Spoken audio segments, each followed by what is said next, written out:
देखो 17 नंबर क्या लिख रहा है कि श्री यादव, उसके पास कितना शेयर है? 5,000 इक्विटी शेयर हिंदुस्तान लिमिटेड में। कैसे कैसे कहे तो देखो लिख रहा है 2 लाख इक्विटी शेयर है 1 रुपये करके, और 1 लाख 5% प्रेफरेंस शेयर है 1 रुपये करके। नीचे क्या क्या दिया हुआ है? The normal annual net such A company कितना दिया हुआ है? 50,000। Normal return by the dividend on the paid up of equity share कितना परसेंट है? 9%। Shri Yadav require you value is a share holding based on upon the above figures. ठीक है, हम लोग को निकालना है। तो देखो सबसे पहले इसमें क्या निकालें, हम लोग को क्या क्या दिया हुआ है? तो इसमें रेट ऑफ डिविडेंड मेथड से तो दिया हुआ नहीं है, हम लोग का नहीं दिया हुआ है। सबसे पहले हम लोग इसमें निकालेंगे, हम लोग का क्या दिया हुआ? नेट प्रॉफिट दिया हुआ है कितना? 50,000। और डिविडेंड कितना? हम लोग इसमें प्रेफरेंस से डिविडेंड माइनस कर देंगे इस तरह। देख लिए नॉर्मल हम लोग का नेट प्रॉफिट कितना नंबर है? 70।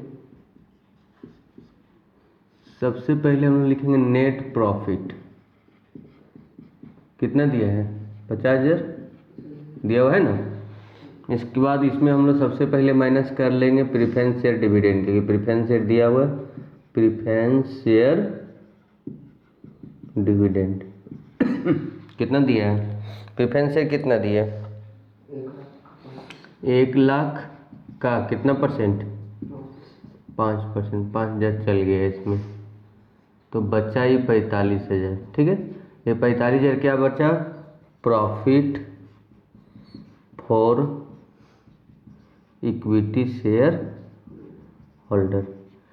पहला स्टेप हम लोग क्लियर कर गए। अब निकाल दो एक्सपेक्टेड रेट ऑफ डिविडेंड। हम फॉर्मूला देखो, फॉर्मूला बेस्ड क्वेश्चन है ये। Expected rate of dividend. ठीक है, एक्सपेक्टेड रेट ऑफ डिविडेंड। तो सर इसका फॉर्मूला क्या है? हम लोग का एक्सपेक्टेड रेट ऑफ डिविडेंड कितना है? इसका प्रॉफिट, यही रेट ऑफ अर्निंग ही हुआ। Profit available for equity share holder into 100 divided by कितना है ये देखो तो, इक्विटी शेयर कैपिटल, वही कैपिटल इम्प्लाई लिखवाए थे ना, कैपिटल इम्प्लाई। तो देखो प्रॉफिट अवेलेबल कितना हम लोग का है? 45,000 इंटू 100 है। इक्विटी शेयर कैपिटल कितना दिया हुआ है? 2 lakh. 1 2 3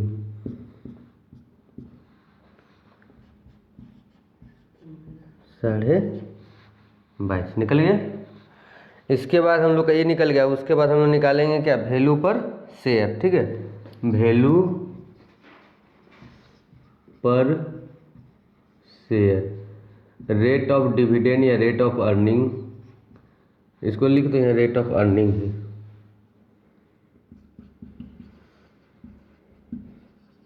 rate of earning, rate of earning into paid up value of equity share divided by normal rate of return. ठीक है, normal rate of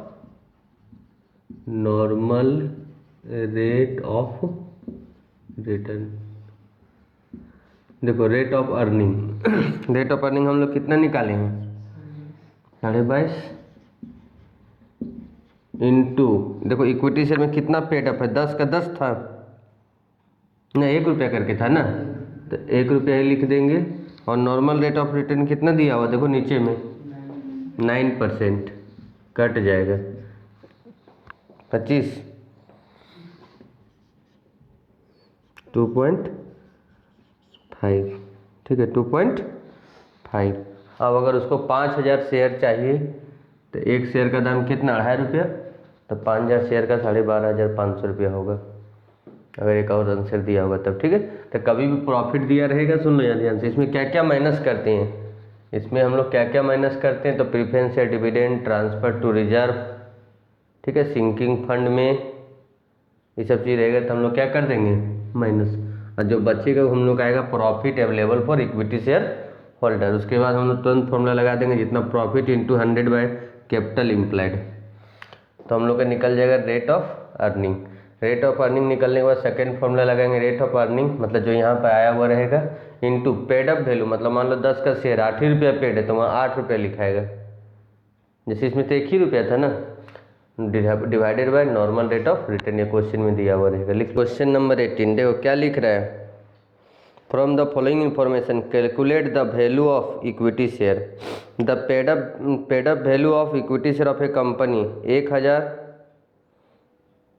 15% preference share है कितना रुपया करके, 20,000 इक्विटी शेयर है कितना रुपया करके, 10 रुपये करके। एवरेज एनुअल प्रॉफिट हम लोग का दिया हुआ है कितना, 75,000।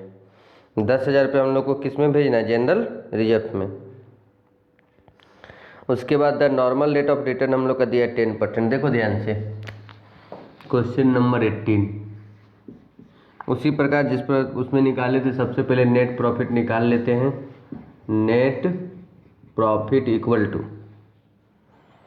75,000 दिया हुआ है ना, कितना दिया हुआ है 75,000, less transfer to reserve, transfer to reserve कितना है 10,000, माइनस कर दो तो आ जाएगा हम लोग का 65,000, less preference share dividend, less preference share dividend कितना है, प्रीफरेंस शेयर डिविडेंड 1 लाख का 15%, कितना हो जाएगा 15,000, बचेगा कितना 50,000। ये हम लोग का क्या हो गया, profit available for equity share holder. ठीक है, इसके बाद अब हम लोग निकाल लेंगे rate of earning, rate of earning कैसे निकालेंगे, फॉर्मूला क्या है हम लोग का कि प्रॉफिट अवेलेबल, ठीक है, profit available for equity share holder into 100, यहाँ लिख देते पेड अप शेयर कैपिटल, ठीक है ना, equity share capital, capital implied नहीं, इक्विटी शेयर कैपिटल। बताओ कितना हम लोग का 50,000 ना, 50,000 into 100 divided by equity share holder कितना है 2 लाख,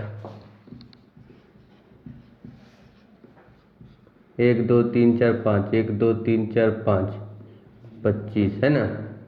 इसके बाद निकाल लेंगे वैल्यू पर शेयर, वैल्यू पर बराबर rate of earning into paid up value of equity share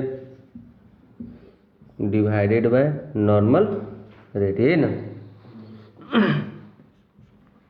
rate of earning हम लोग का कितना है 25, पेड अप वैल्यू कितना दिया हुआ है 10 और नॉर्मल रेट 10, दो आंसर है 25। तो हम लोग सबसे पहले प्रॉफिट दिया था, प्रॉफिट में से हम लोग क्या माइनस कर दिए जनरल रिजर्व और डिविडेंड, तो हम लोग आ गया प्रॉफिट अवेलेबल। पिछला क्वेश्चन में लिखे थे ना कैपिटल एम्प्लॉय, यहाँ इक्विटी शेयर ही लिख देना, सबसे अच्छा सब में एक जैसा हो जाएगा। उसके बाद वैल्यू पर शेयर बराबर rate of earning into paid up value of equity share divided by normal rate, normal rate एक ही दिया 10% ही दिया था, ये दोनों सेम हो गए, लिख लो। हेलो दोस्तों, अगर अभी तक आपने मेरे चैनल को सब्सक्राइब नहीं किए हैं तो जल्द से जल्द सब्सक्राइब कर लें ताकि आने वाले लेटेस्ट वीडियो की जानकारी आपको आसानी से प्राप्त हो सके। देखो 19 नंबर क्या लिख रहा है, मधु लिमिटेड के पास 20,000 इक्विटी शेयर है 10 रुपये करके, जिसमें 8 रुपये ही पेड है। 1 लाख 6% प्रीफरेंस शेयर है 10 रुपये करके, फुल्ली पेड है। ठीक है, the company has practice of transferring 10% of the profit to be general reserve and 45 रुपये DRR मतलब debenture redemption reserve. Expected rate दिया हुआ है हम लोग का बिफोर टैक्स कितना 250 ना, और टैक्स का रेट 50% दिया हुआ है। तो हम लोग सबसे पहले क्या करेंगे, टैक्स को ही माइनस करेंगे और नॉर्मल रेट हम लोग का दिया है 20%। देखो ध्यान से, सबसे पहला नंबर नेट प्रॉफिट हम लोग कितना दिया है 250, कितना दिया है 250 बिफोर टैक्स है। इसमें टैक्स को क्या कर लो माइनस, किसको माइनस कर लेंगे टैक्स को, कितना परसेंट 50 मतलब इसका आधा कर दो तो ये कितना बचा 1,25,000। Profit after tax less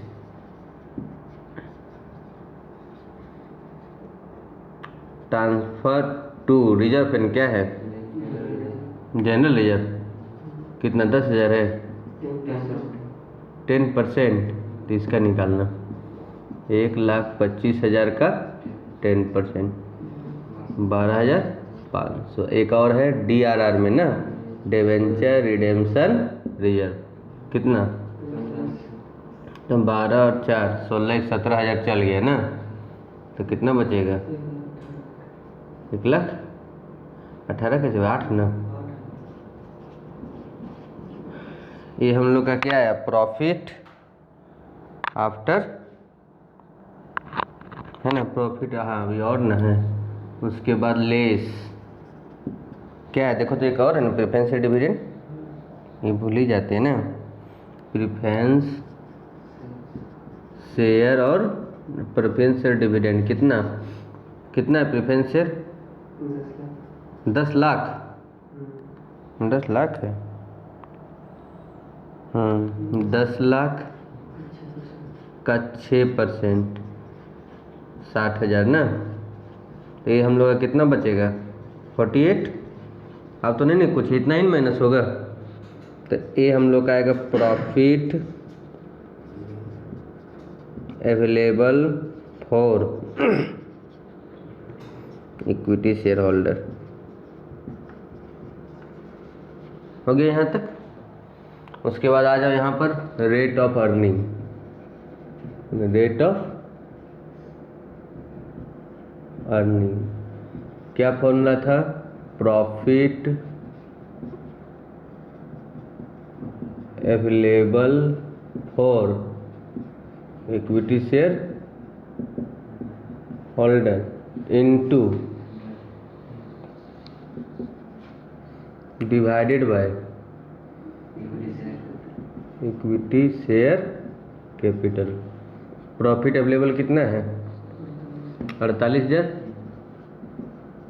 into 100, equity share paid up capital कितना है देखो तो, इक्विटी शेयर नहीं टोटल पेड अप 2,000 इंटू कितना है 20,000, 2 लाख लिखो, उसके बाद में यहाँ नीचे लिख देंगे कितना हो जाएगा ये 16%। नहीं 24 ना, अब निकालो 9 वैल्यू पर शेयर। देखो पहले निकालो फुली पेड वाला, अगर फुली पेड रहेगा तब क्या होगा रेट ऑफ अर्निंग, यही फॉर्मूला लिख देते हैं ना, rate of earning into paid up value of equity share, paid up value of share लिख देते हैं ना, डिवाइडेड बाय नॉर्मल रेट। तो सबसे पहले फुली पेड का निकालते हैं, रेट ऑफ हम लोग का 24 है, फुली पेड 10 था 10, नॉर्मल रेट कितना है 20, 12% या 12 रुपये करके लिखो। और पार्टली पेड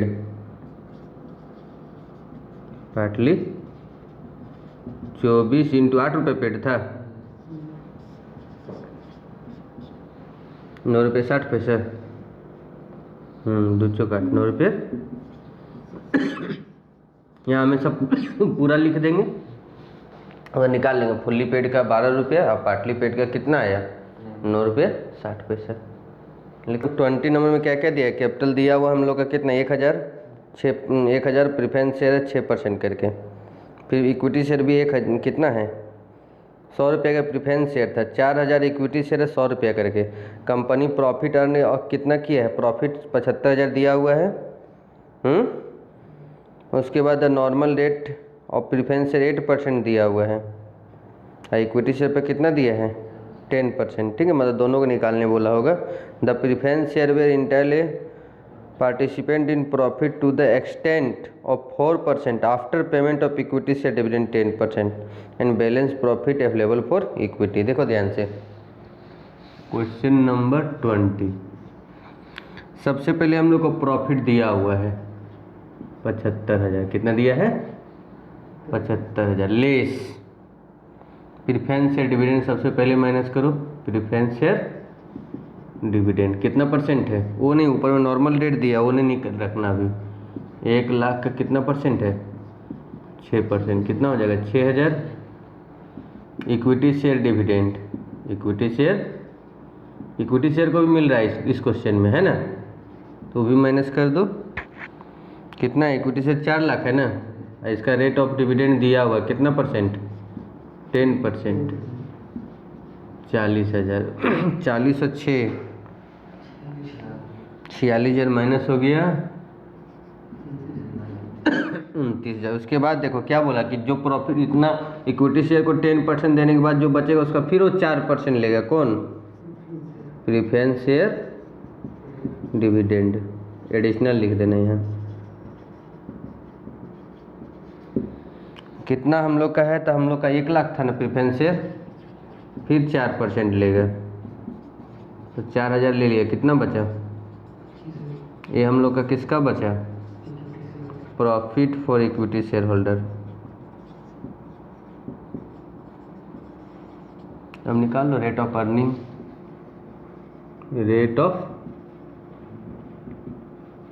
अर्निंग बराबर कितना हो जाएगा हम लोग के यहाँ 25,000 यहाँ पर, और यहाँ पर कितना 40 और 25 65,000 इंटू 100 है कितना, इक्विटी शेयर टोटल 4 लाख ना, 1625 वैल्यू पर